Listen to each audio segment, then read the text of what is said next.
Bismillah. Assalamualaikum warahmatullahi wabarakatuh. Alhamdulillahirrahmani arsala bil huda wa dini haqqin mustafahu ahmada. Allahumma salli wa sallim ala sayyidina Muhammadin salatan taghfiru biha jami'a dhunub wa ala alihi wa sahbihi wa tabi'ina wa man bihatihim iqtada. Asyhadu an la ilaha illallah wa anna sayyidana Muhammadan abduhu wa rasuluhu sayyidil ajami wal arab la nabiyya ba'dah. Amma ba'd. Para habaib yang saya hormati, khususnya Al-Habib Ahmad Al-Jufri, Habib Muhammad Maulana Wila, Habib Ismail Maulana Wila, Habib Salim Al-Hasni, serta segenap para habaib, para asatid, para hadirin hadirat calon jamaah haji yang dirahmati Allah. Puji syukur pada malam hari ini saged kepanggih dalam keadaan sehat walafiat. Semoga di hari-hari yang panas, ya, panas macam-macam, panasnya udara, panasnya hati karena melihat Palestina, panasnya pemilu, ya, sehingga panasnya coba jeruk, panasnya coba jeruk. Tapi kita minta sama Allah, semoga Allah memberi kita jalan keluar yang terbaik dalam segala himpitan masalah, himpitan fulus, ekonomi, kesehatan, rumah tangga. Semoga Allah memberi yang terbaik. Ini malam banyak perubahan, ya. Jadi kita majukan posisinya supaya gak ketutupan jagat. Wonten tiang nih. Gara-gara tiang niki kula mboten ketingal tiang sing teng wengkek, sehingga lebih baik begini daripada begitu, sehingga mboten tertutup, sehingga los. Yang pertama. Yang kedua, insyaallah mulai malam ini kita akan membahas kitab susunan Habib Umar bin Hafid yang isinya tentang hadis Nabi. Nama kitabnya persis seperti nama majelis ini, yaitu Nurul Iman. Ya, diberi nama, majelis ini diberi nama oleh Habib Umar Nurul Iman. Dan kitab yang akan kita baca insyaallah juga namanya Nurul Iman, pakai nun. Nurul Iman, cahaya iman, bukan Nurul Imam, cahayanya imam, bukan Nurul Iman. Jelas ya? Jelas, ya. Dan subhanallah, tadi itu kita akan membaca dari hadis yang pertama. Malam ini saya usahakan insya Allah bulan depan itu sudah bisa dimiliki oleh panjenengan dengan harga yang sangat murah, hanya $5 ya. Insya Allah nanti akan disediakan di koperasi, sehingga insya Allah mulai minggu bulan depan sudah kita baca bersama. Cuman untuk malam ini kita akan mulai dari hadis yang pertama, yang subhanallahnya di dunia ini kan kalau namanya ketepaan. Aku ini ketepaan urip, saya ini ketepaan lahir itu tidak ada. Ya, dalam hidup ini ketepaan lahir itu tidak ada. Semua sudah diatur oleh Gusti Allah. Berapa jumlah butir nasi yang masuk ke perut jenengan, itu sudah diatur oleh Gusti Allah. Semua itu sudah diatur. Kalau lahir baik, ketepaan apa?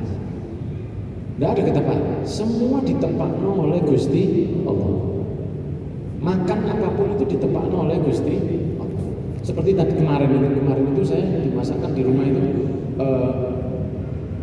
vegetables with butternut ya, alias pecel. Bahasanya kayak sayur-sayuran sama kacang di pecel. Sudah mau makan ini, sudah mau makan. Karena kan pecel itu punya saudara, namanya lodeh.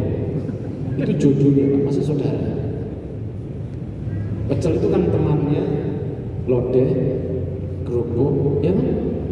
Kemudian teh hangat, jangan terlalu panas, tehnya yang hangat. Tempe, sakulingi maling. Apalagi kalau ada empalnya, fadzalika khair. Itu sangat baik sekali. Gini benar. Nah, sudah mau makan, sudah mulai makan. Pembantu ingat, loh, lodeh kari. Loh, memang jatahnya itu di suapan yang ketiga baru masuk lodehnya. Walaupun sudah disiapkan, on eklo wae pas tak kedelak pagi. Nek wis gak eling, yo gak keluar. Yo ketepaan, enggak ketepaan. Memang Allah ngaturnya di suapan ketiga lodeh baru bergabung. Baru Avengers itu baru assemble setelah suapan yang ketiga. Enggak bisa. Oh, memang Allah ngaturnya begitu. Ya, sehingga ada yang ketepaan. Begitu pula yang kita baca pada malam hari ini. Tadi saya dapat nomor 6. Kan ketepaan. Kan ketepaan. Dapat nomor 6. Tulisannya yang J. Karena yang Anda dapat itu beda. Nggak boleh jol. Ujian itu nggak bisa tukar. Dengan sebelahnya nggak bisa. Karena ini disiapkan selesai baru ganti yang berikutnya. Saya dapat yang J. Nomor 6. Di sini ada sebutkan Allahumma sholli ala man kana yara man khalfahu kama yara man amamahu. Sholawat untuk Nabi. Allahumma sholli ala sahibil makanil masyhur. Allahumma sholli ala al-mawsufi bil karami wal jud. Ya Allah, berikan sholawat kepada hamba-Mu yang memiliki tempat yang bisa yang mulia. Ya Allah, berikan sholawat kepada hamba-Mu yakni Nabi Muhammad yang disifati dengan sifat al-karam, loman, waljud, dermawan. Ya, di sini juga disebutkan Allahumma sholli ala man kana yara man khalfahu kama yara man amamahu. Sholawat kepada makhlukmu yang kalau melihat ke belakang seperti melihat ke depan. Jadi Kanjeng Nabi itu walaupun lihat ke depan, tapi yang di belakangnya ini juga kelihatan. Itu salah satu mukjizatnya Kanjeng Nabi. Allahumma sholli ala Muhammad. Jadi Kanjeng Nabi itu punya beberapa sifat yang menjadi mukjizatnya. Contohnya apa? Contohnya Kanjeng Nabi itu tidak punya bayang-bayang. Nah, kalau kita ini wis bayang-bayang kena matahari, ada bayang-bayang masa lalu itu masih ada. Repot. Ibu-ibu sehat di situ ya. Alhamdulillah. Bayang-bayang kita banyak. Kena lampu ada bayang-bayang, kena matahari kita bayang-bayang. Bayang-bayang pinjol. Kena bayang-bayang. Tapi Nabi Muhammad tidak punya bayang-bayang. Jadi bayang-bayang itu karena ada sesuatu yang lebih terang dari dia, sehingga ada bayang-bayangnya. Ya tuh kalau saya begini, loh ini bayang-bayang itu, loh bayang-bayang saya, karena lampunya lebih terang. Begitu ceritanya. Memang lampunya saya minta duduknya di sini, lampunya 2, apalagi ada lampu yang harga 650 juta ini, supaya wajah saya lebih bercahaya. Kalau Kanjeng Nabi itu kena cahaya, tidak ada bayang-bayangnya. Itu mukjizat Nabi, karena matahari itu tidak boleh lebih terang dari Kanjeng Nabi Muhammad SAW. Dan cahaya Nabi lebih indah. Makanya Nabi Muhammad itu kalau jenengan hadir maulid biasanya begini. Kalau tiba di kampung itu biasanya begini. Anta syamsun, anta badrun, anta nurun fawqa nuri. Ya kan? Anta syamsun, engkau seperti matahari. Anta badrun, engkau seperti bulan purnama. Anta nurun, engkau cahaya. Fawqa nuri, di atas cahaya. Kalau matahari itu biasanya mahal-mahal ya. Matahari itu kalau jenengan lihat, itu jenengan akan sakit mata jenengan. Kecuali kalau sunrise atau sunset, dia baru keluar yang masih oranye itu masih bisa dilihat. Tapi kalau dia sudah jam 12 siang alias potatoes, apa potatoes? Kentang-kentang. Kalau dia sudah jam 12 potatoes, kentang-kentang, coba Anda lihat ini. Tidak mampu Anda melihat kepada matahari. Kenapa? Karena terlalu silau. Tapi beda lagi kalau Nabi Muhammad SAW, bukan karena silau melihat Nabi Muhammad, silau karena cahayanya bukan, tapi haibah, wibawanya Nabi Muhammad SAW, sehingga orang itu tidak mampu begini. Tidak mampu orang melihat Rasul seperti jadi melihat saya, tidak mampu. Saking indahnya, makanya mereka begini terus di depan Rasul. Saya pernah pengajian begitu, terus orang sing ini turu. Bukan karena hormat, karena turu. Nah, Kanjeng Nabi tidak mampu mereka melihat kepada Nabi karena saking indahnya. Yang mampu melihat Rasul anak-anak yang umur 4 tahun, 5 tahun, itu kecil-kecil itu melihat Rasul. Bisa mereka. Ya, untuk yang besar-besar mereka tidak mampu melihat. Padahal mereka sahabat Nabi. Nah, sehingga di antara kelebihan Rasul itu bisa melihat yang di belakang. Tidak usah melihat, tidak usah noleh. Jadi lihat begini, tahu yang di belakang itu Kanjeng Nabi tahu. Seperti yang terjadi ke sahabat sebelum dia masuk Islam yang bernama Fudail. Fudail itu pernah mau membunuh Nabi Muhammad ketika Rasul Fathu Mekah. Mau dibunuh dari belakang ketika Rasul tawaf, mau dibunuh. Rasulullah kembali. Lah Rasulullah kelihatan. Disembunyikan itu pisau. Sampai guyu takut. Kenapa Fudail? Enggak ya Rasulullah, saya mau tawaf kepada Allah. Muter mana di padahal Rasulullah sudah tahu. Kenapa? Karena Rasul bisa melihat yang di belakang seperti Rasulullah melihat ke depan. Muter lagi, Fudail ini pegel karena ayahnya meninggal di perang Badar. Kalau saya tidak salah, dia ngambil lagi pisau, mau ditusuk Rasulullah di depan ribuan sahabatnya. Saking pentingnya, Bapak mari ini aku ajur. Yang penting Rasul mati. Mau ditusuk, noleh lagi Rasul. Kenapa Fudail? Sedikit. Enggak ya Rasulullah. Kepingin di belakang jangan. Oh ya, Rasulullah muter lagi. Sampai yang ketiga, diambil lagi pisau yang mau ditusuk. Rasulullah langsung membalik, tangannya diletakkan di dadanya Fudail, didoakan oleh Rasul.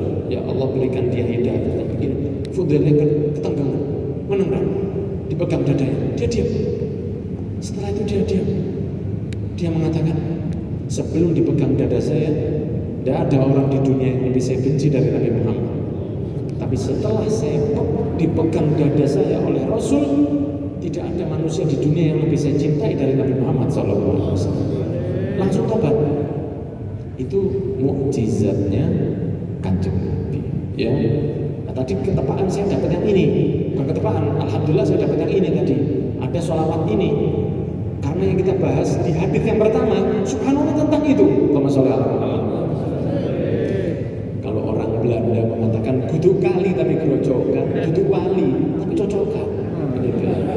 Oke, sekarang kita baca mukadimah dari Habib Umar dulu di dalam kitab Nurul Iman ini dengan niatan untuk taklim ya. Kita baca niat taklim dulu. Bismillahirrahmanirrahim. Nama itu ta'allum wa ta'lim wa tadhakkur wa tadhkir wa naf'a wal intifa' wal ifadah wal istifadah wal hatta ala tamassuki bi kitabillah wa sunnati rasulih wa du'a ila al-huda wa dalalah ala al-khair ibtigha'a wajhillah wa mardatihi wa qurbih wa thawabih subhanahu wa ta'ala.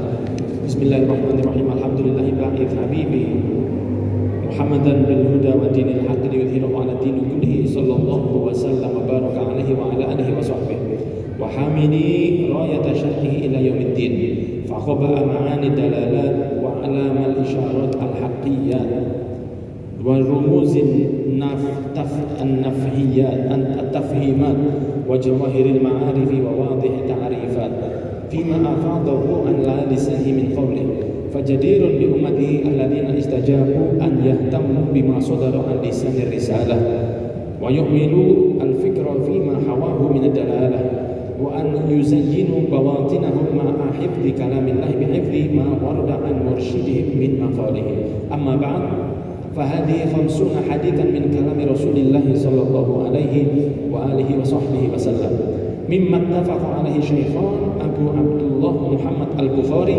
وأبو الحسين مسلم القشيري جمعناها لتتزين بها صدور الطلاب حفظا وفهم معنى وعزما صادقا على العمل بعد حفظ مثل كتاب المختار والأربعين النووية. Ini sekarang doa dari Habib Umar ya, jenengan amin. Nas'alullaha al-haqqa jalla jalaluhu an yunawwira biha qalba man hafidhaha wa qalabah wa an yakhla'a alayhi khil'ata barakatiha wa yaftah lahu baban fi rumuziha wa dalalatiha hatta yajtani hadi thimariha fi hayatihi al-ula wal ukhra wa billahi taufiq wa ila hadratin nabi al-Fatihah. Bismillahirrahmanirrahim. Alhamdulillahi rabbil alamin. Arrahmanirrahim. Maliki yaumiddin. Iyyaka na'budu wa iyyaka nasta'in. Shiratal mustaqim. Shiratal ladzina an'amta 'alaihim ghairil maghdubi 'alaihim waladdallin. Amin. Tertanda Sayyidil Habib Umar bin Muhammad bin Salim bin Habib bin Syekh Bakar bin Salim 21 Muharram 1418. Berarti 27 tahun yang lalu. 1418, sekarang 1445. Ya, saya cepat hitung karena sudah saya hitung kalkulator pada saya. 1418 itu 27 tahun yang lalu susunan hadis. 50 hadis yang Imam Bukhari dan Muslim ini sepakat sahihnya hadis ini. Jadi kita akan membaca insya Allah satu pertemuan 1 atau 2 hadis.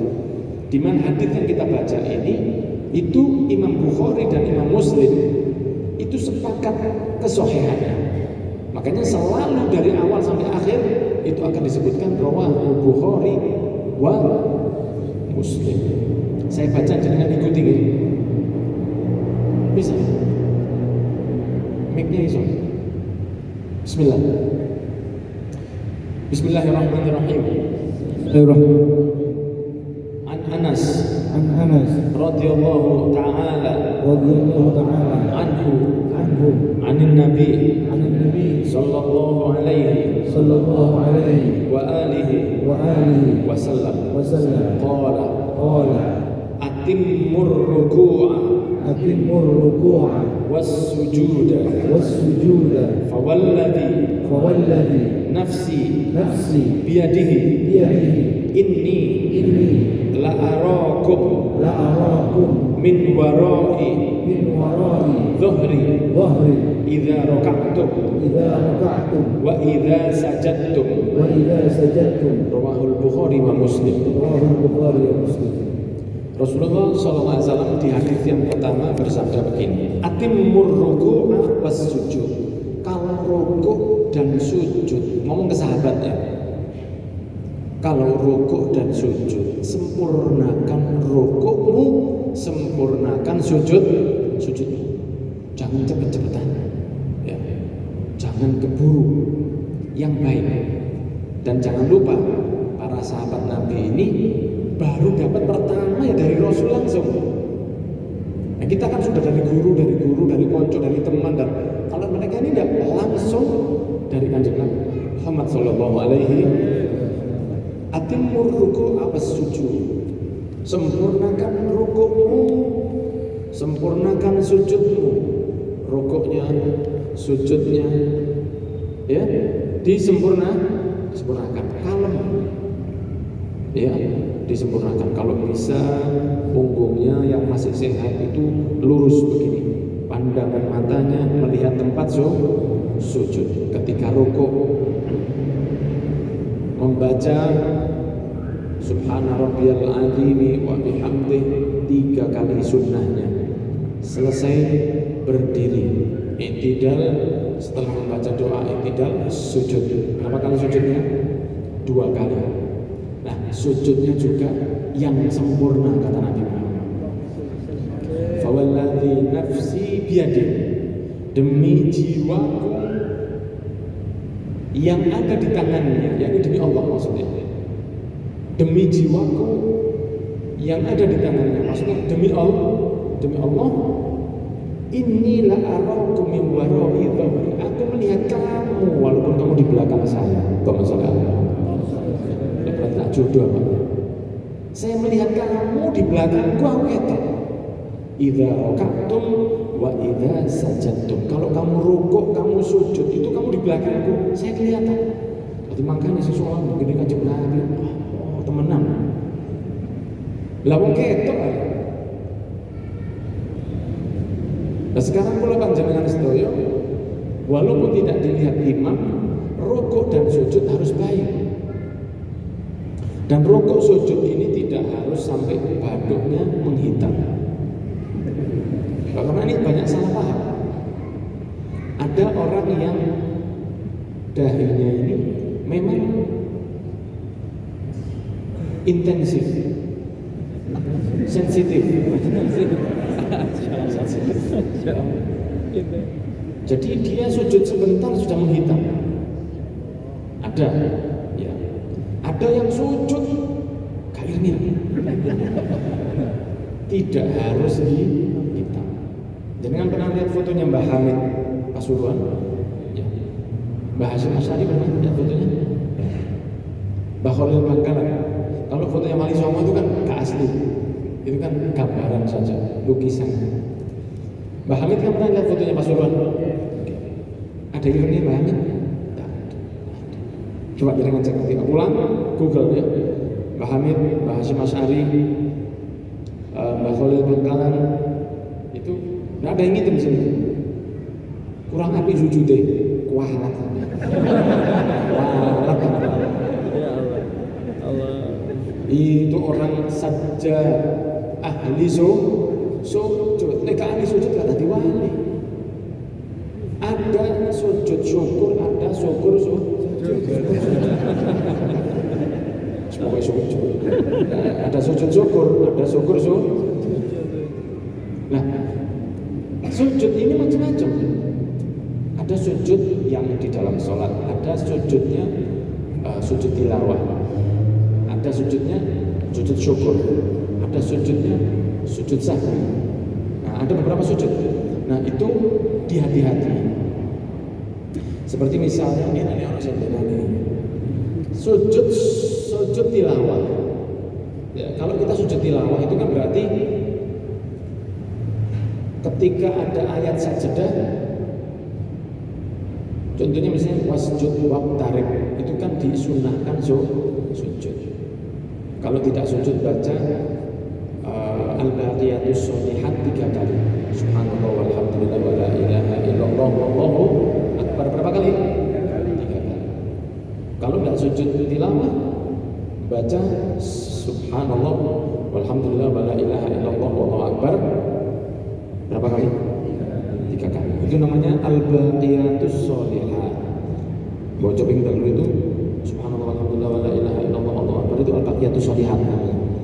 3 kali. Tapi yang baik sujud. Kalau di luar sholat dan tidak setelah asar atau setelah subuh, dianjurkan sujud dan ada niatnya dan ada takbirnya dan ada salamnya.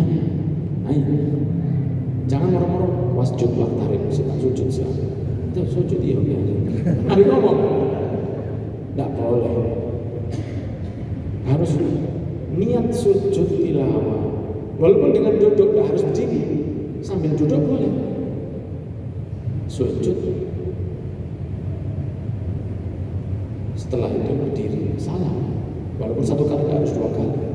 Itu kalau di luar sholat. Kalau di dalam sholat, ya ketika setelah baca langsung sujud. Allahu Akbar. Sajada wajhillati khalaqahu wa sawwara wa syaqqa sam'ahu wa basarahu bihaulihi wa quwwatihi wa la haula wa la quwwata illa billahil aliyyil. Berdiri 1 kali. Tapi ini kan enggak banyak orang tahu. Nah, kalau jadi imam di masjid di musola ojo dilakoni. Waktu ini ngaji kita praktek di rumah. Ini yang sering geger itu gara-gara gini.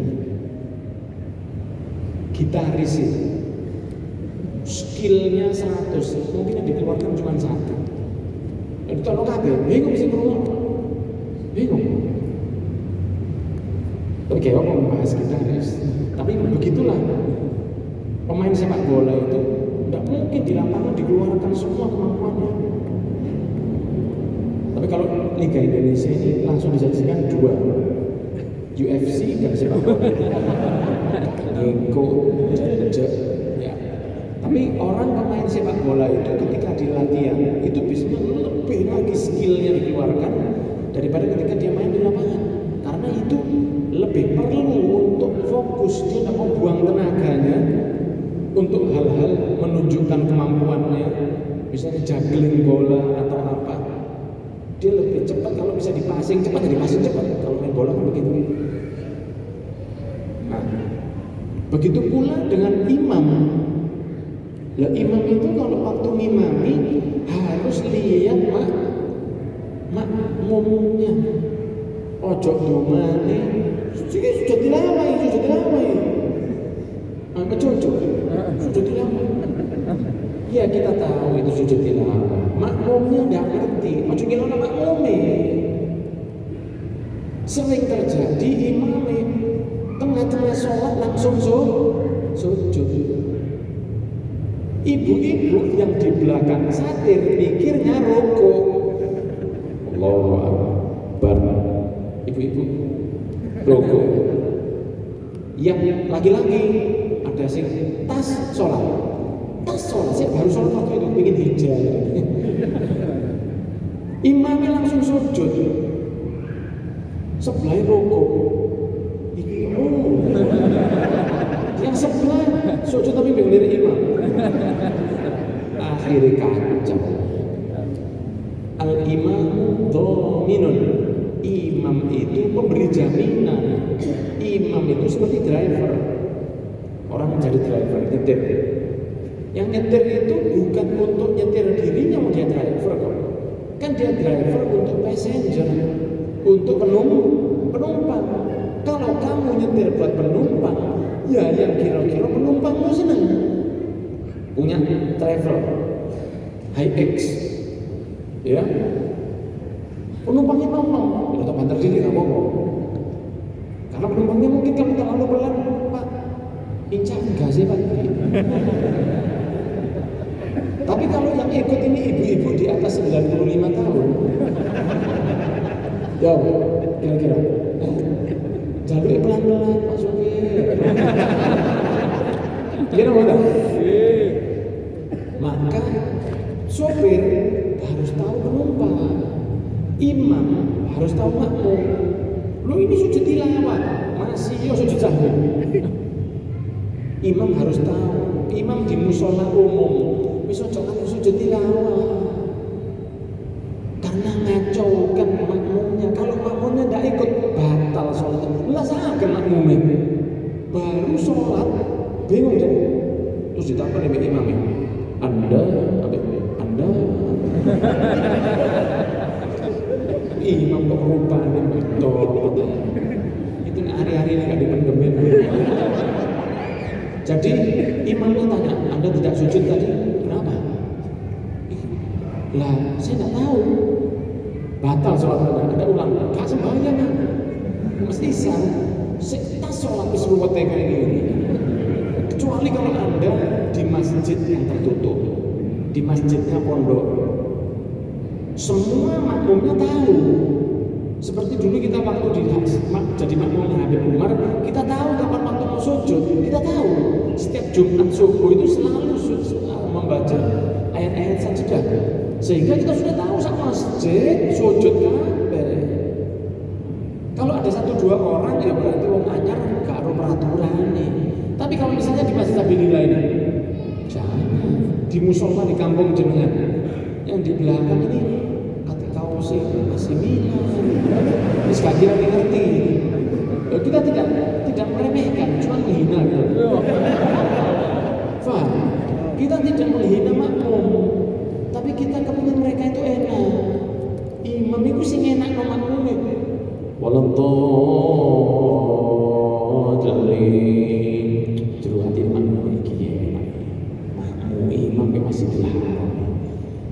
Bismillahirrahmanirrahim. Yasin.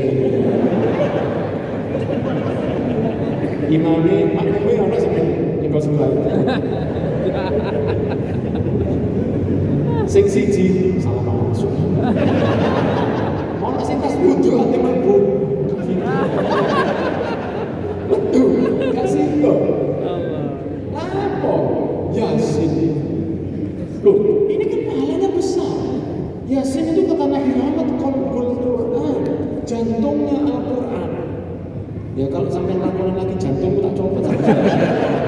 Jangan. Walladhdallin, amin. Menang di sini karena itu sunnahnya begitu. Kasih kesempatan makmum untuk membaca Fatihah. Bismillahirrahmanirrahim. Ila fi Quraisy. Di makmum iki. Masuk hitung rakaat gelem. Paham ya? Senang makmum ini. Sehingga makmum itu mau sholat, dia merasa enak. Tapi kalau sujud tilawah, makmum tidak tahu, jangan dipaksa. Sujud sahwi juga begitu. Sujud sahwi itu kan karena ada beberapa sunnah yang ditinggalkan atau keliru. Tahiyat awal langsung ngadeg lali, kunut tidak baca lali, disunnahkan sujud sahwi. Tapi kalau jadi imam di musola umum, kamu bisa sujud sahwi. Lo kan sunnah, iya sunnah. Kalau jenengan imamnya sujud, makmumnya menang kamelo kan 2 kali setelah tahiyat, ya toh? Innaka hamidum majid. Sujud subhana man la yanamu wa la yashu. Berdiri, sujud lagi subhana man la yanamu wa la yashu, ngadeg salam. Betul sujud sahwi itu sunnah. Tapi kalau makmumnya sujud, imamnya sujud, makmumnya gak sujud, batal makmumnya. Lalu kamu kasahkan makmumnya, karena dia hitungannya tidak mengikuti lakonan ini. Kasihan makmumnya, understand? Kau usah sujud sahwi, nggak wajib. Begitu. Tadi imam itu sing enak. Bagi jadi imam itu sing enak buat makmumnya sendiri. Kira makmumnya itu merasa senang. Dan para sahabat itu mengatakan begitu. Saya, kata salah satu sahabat, kalau saya tidak salah, sahabat Anas bin Malik mengatakan, kan sholat jamaah itu kan kadang-kadang